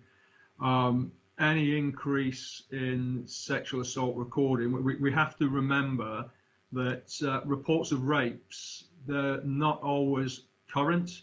So, for instance, if we're working with a victim who has had the courage to come forward and report previous historical rape, they could be 10, 20, 30, 40 years old, but the moment it's reported, it comes into this year's statistics.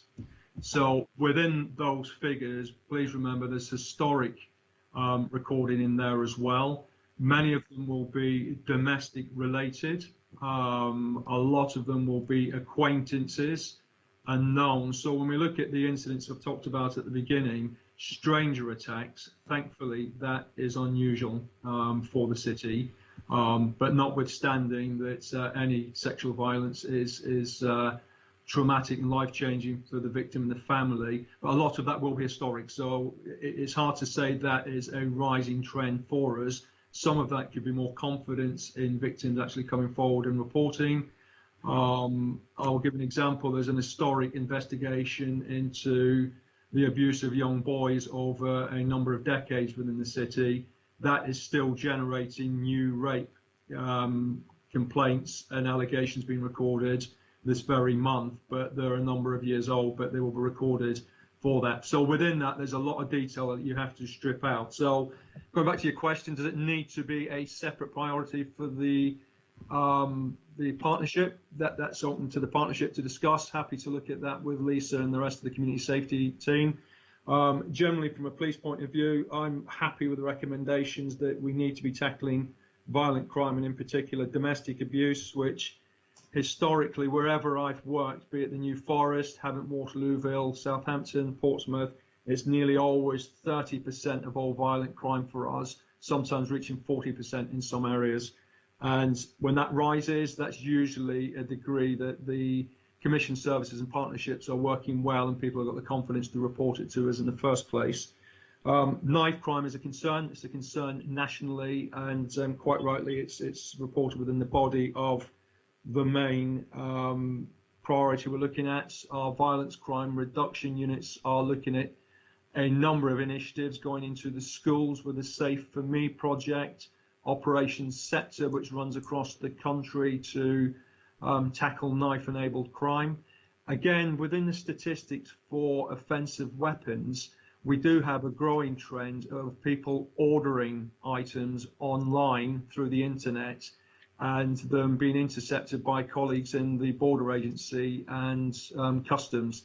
So again, those enter into our statistics as knife crime, but some of those knives never actually reached into the public domain. They were seized at the postal office, and the people who ordered were dealt with offline.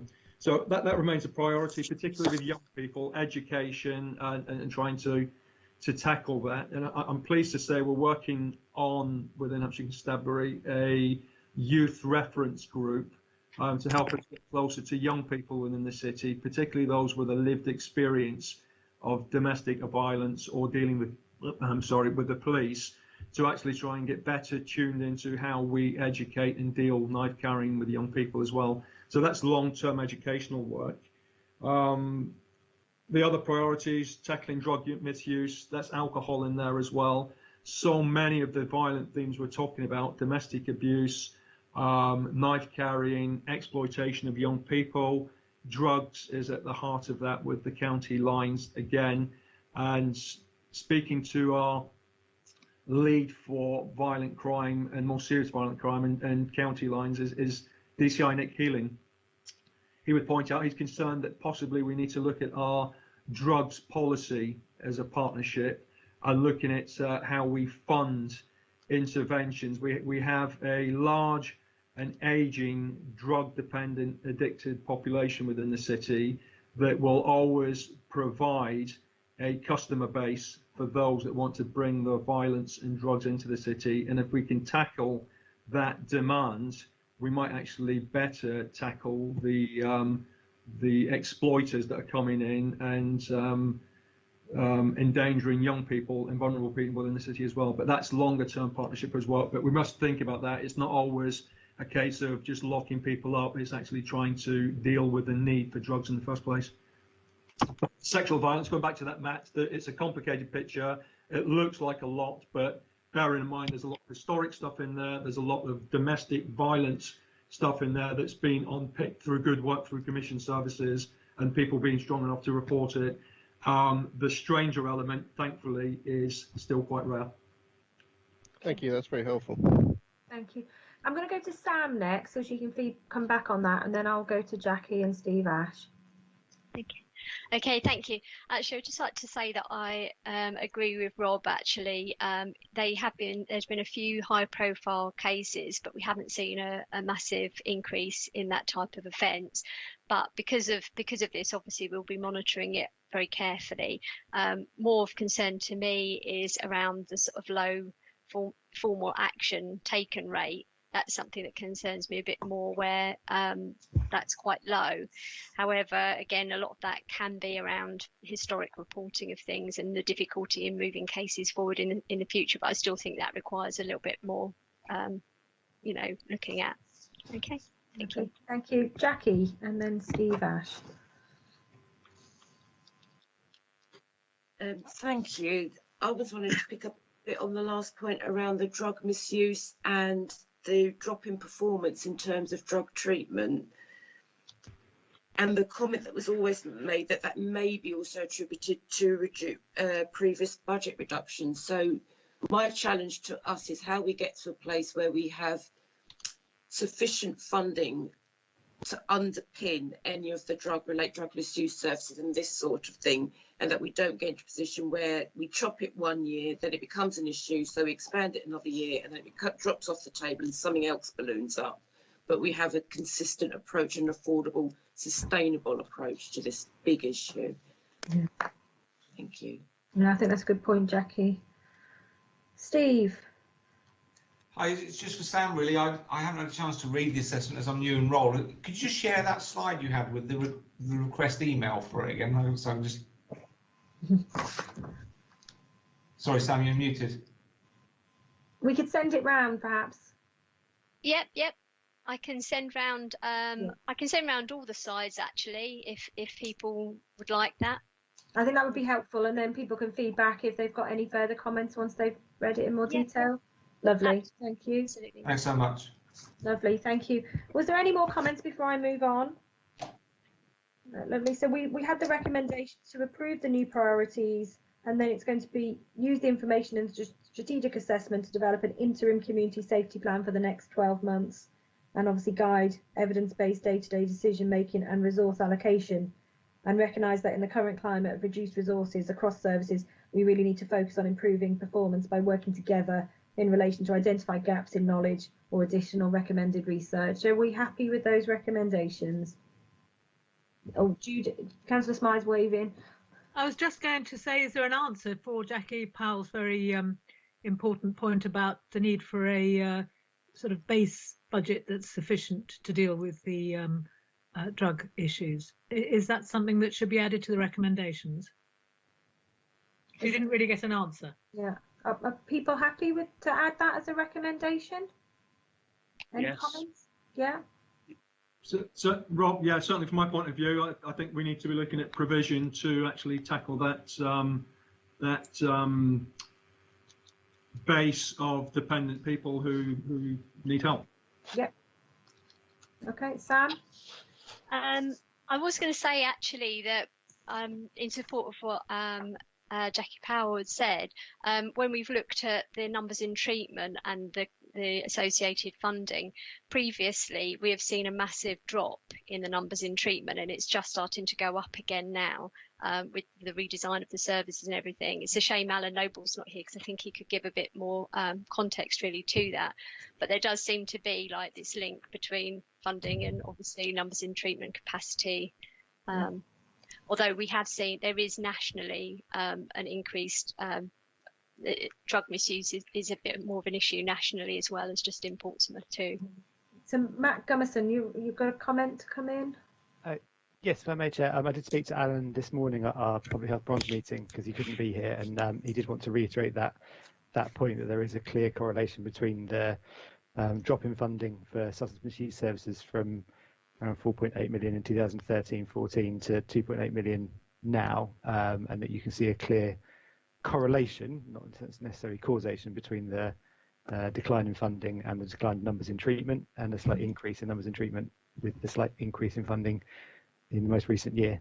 So we would thoroughly support that idea that additional funding would be welcome, but recognise the challenges of where that funding is going to come from. Lovely. Okay. Oh, somebody else put a hand, and I'm just trying to find out whose hand it is. Alison. Hello, thanks very much, Linda. Just to say, I completely understand why people would want to argue for additional substance misuse funding. The problem is, of course, we are in a sort of zero fund game, as it were, and one of the other recommendations is more early intervention in children's services, and that is an area which has seen over the years similar scale reductions in funding. And I read the recommendations of the report thinking, yeah, that it's great. We're trying to stretch every little bit that we've got at the moment, and we're not really in a position to spend any more, and like everybody, we're looking at the small amount of public health funding and where it should go. These are really difficult decisions. Thank you. Dominique? Yeah, just to echo those previous 2 points, that this is in the context of a 5% year-on-year reduction in the public health budget since 2013, leaving us with a much smaller budget that, as Alison quite rightly points out, has had to be stretched across a needy population. And here we are in COVID, finding the inequalities that's inevitably created are lo and behold having an impact. So these are really difficult. The difficult results of the reality of the funding cuts that we've experienced. Okay. Thank you. Okay, well, I'll draw that item to a close. A really useful discussion, I think, and still obviously lots of work for us to do, but I think if we do it as a partnership, we may get better out of that money. And I say we're spending it somewhere, either in crime or prevention. So, you know, make sure it's spent in the right place. But that's part of what we can do together, isn't it?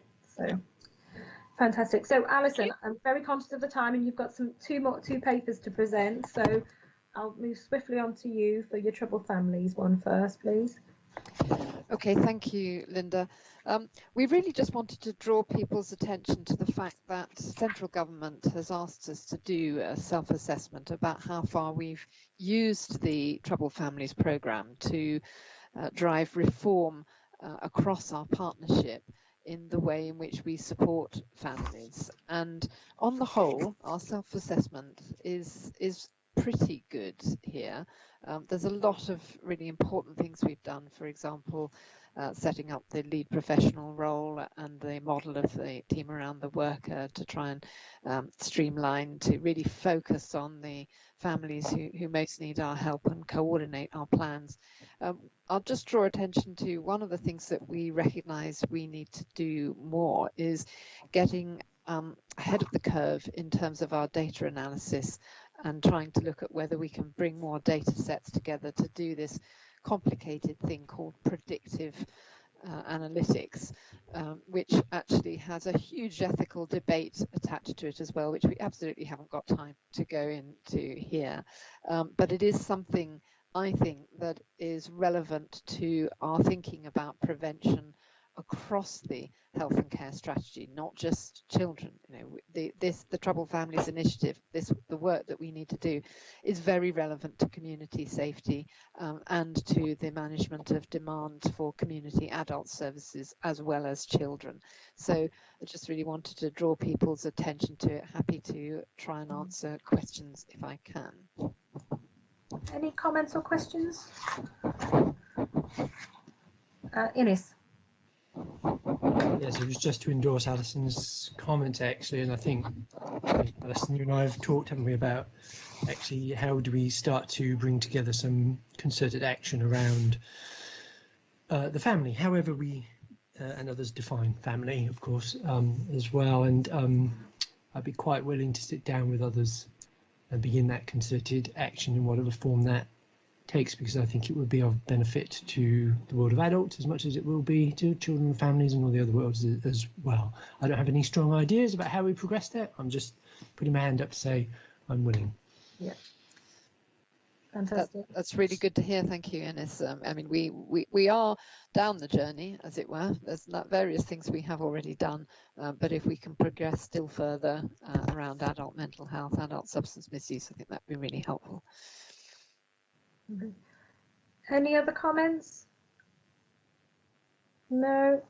So the purpose of this was for the Health and Wellbeing Board to note the positive picture in Portsmouth on system-wide early help and safeguarding work with children and families, and the importance of this work to the wider health and care preventative agenda, and obviously to inform us of this development need for predictive analytics and to use more data to help predict moving forward. Oh, sorry, Jackie, you've popped your hand up.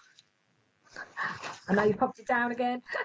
No, I wasn't quick enough, but it was actually to pick up on something that Ines said, and actually it speaks to the next paper as well, was how we define families. I think it would be lovely somewhere to say that we are talking about families in the whole of their complexities and the whole of their configurations, and not everyone has mum, dad. They're come in all kinds of fashions, and if we articulated that somewhere, I think that'd be very helpful and inclusive. Thank you. Thank you. So, Alison, do you want to move straight on to the next one? Yes, this is really just to keep the board in touch with the work that we've been doing on our children's plan for the city. The Children's Trust partnership exists, but the functions, as it were taken into the Health and Wellbeing Board in the same way as community safety. But we obviously have a network of partner agencies that we talk to around our plan for children. And we've put together a plan because our previous plan expired, and also because we really felt we needed to do this in the context of recovery from COVID. So the plan actually has a very clear 12-month horizon around recovery from COVID. Let us hope it is 12 months and not.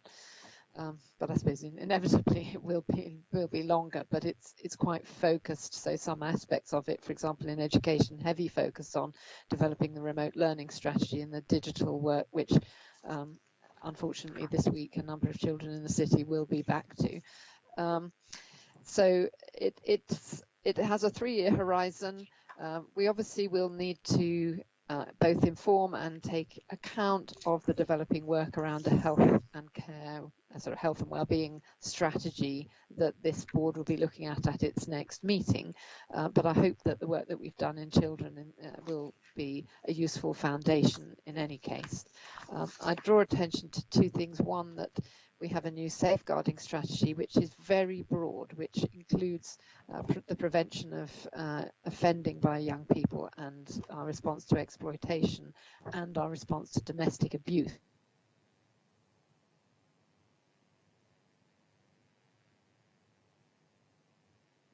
Priority around emotional well-being and mental health, which previously was threaded through priorities. We actually have quite a sophisticated strategy for the city around children's mental health, which was inspected even at the end of last year in our joint targeted area inspection, which people may remember being briefed on. So that's been, those 2 things are really strong parts of the plan. Also, just to note that we have got, in addition to our 6 priority areas, we have 6 areas that we've called a strategic spine that run all the way through the priorities. So our model of family practice, which is very much about streamlining and thinking family. And you're absolutely right, Jackie, that means thinking family in the broadest possible way, not the sort of narrow nuclear way. It's about people's relationships and who is important to them. And also our commitment to restorative practice. And we have added a commitment to tackling racism, which we're looking at in children's services across the board as a partnership. I'll stop there. Very happy to take questions on that. Lovely. Any questions? Ines? Very briefly, because I know you're up against time. We are doing an aligned piece of work, looking across the work of adults and also the CCG priorities, very much taking our lead from the work that Alison's just outlined on the Children's Trust. And if members were interested, we could also bring that. So we have a set of about 6 strategies. These are describing existing work predominantly. But the thrust of it is that we're looking to get in one place a description of all the key priorities for health and care for adults and children and families and public health, for example. Thank you. Any other comments or questions? If I could just very briefly add, actually, Linda, just to say a huge thanks to everybody who's been part of this, because I was really impressed at the event we had on the 14th of September at the extent of the multi-agency commitment to this plan. We have really got very true NHS and police sign up and the voluntary sector and housing. This is not a sort of children's department plan. It really is very comprehensive. And just adding to that, you know, you look through your priorities and you can clearly see all the things we've discussed in the public health paper, in obviously the Safer Partnership is all there as well in the children. So it is a common thread from start. And I really particularly like the deal with parents and the co-production element, because we can't do it if they're not willing to join us on the journey. So yeah, really a great piece of work, I think, for the Children's Trust Board. So I think that is everything from the meeting today. The only other thing we wanted to agree was some dates for future meetings. Is that correct? I've got some suggestions. Has everyone been given the suggestions? No. So I've got 3rd of February, 16th of June, 22nd of September and 24th of November as future dates. If there's any problems with any of them, if you could let us know, but if not, we'll get them fixed in. So I think, a minute over, but not bad. So thank you, everyone. It's been a really informative meeting, and I'll look forward to the next one. Oh, what was that? Yeah, we're just going to turn the live stream off if you've finished. Yeah, lovely. Thank you. Thank you, everyone, for your time this morning. Thank you.